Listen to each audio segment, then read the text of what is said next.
ណោចស្ទើរខ្លោចចិនដាឃើញសម្បត្តិស្ងួនថាបោផាខែតបរិរំអានុសាវរីគិរីដងរែករងចាំពេលយប់ឆ្មាបាយំផ្ដាំនឹកឡើងទៅពេលក្រោយ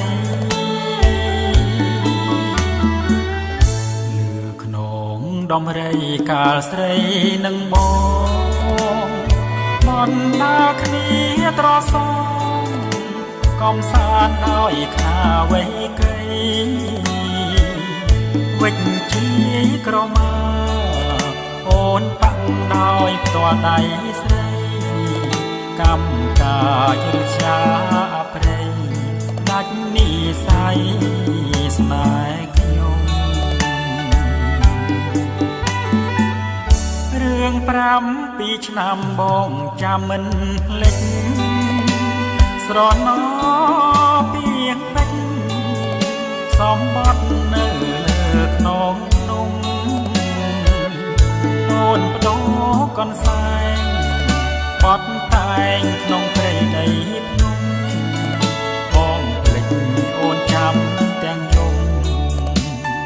កនសែងសូត្រភ្នំស្រុក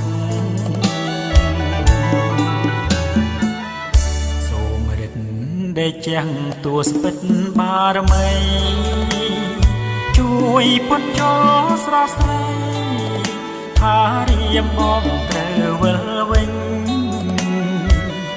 ពេលស្រុកសានត្រានកលយាតអូនកុំទងនេះយើងស្នេហ៍យើងស្មោះយើងវិញខ្សែជីវិតនឹងគ្នា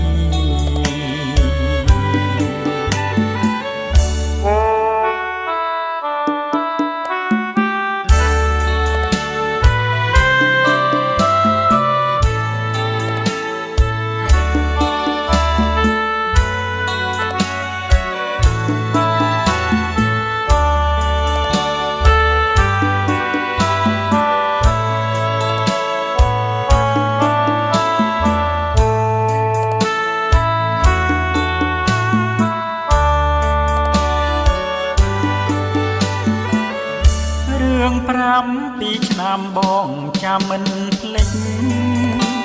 ស្រណោពីងពេជ្រសម្បត្តិនៅ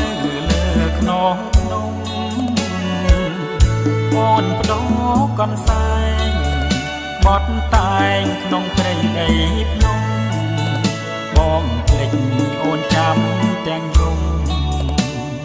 កនសែងសូត្រភ្នំស្រុក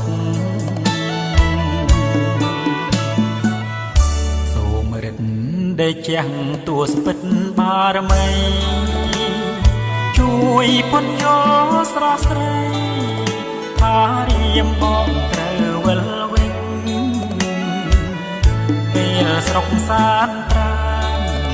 កលយាតអូនកុំទងនេះយើងស្នេហ៍យើងស្មោះយើងវិញ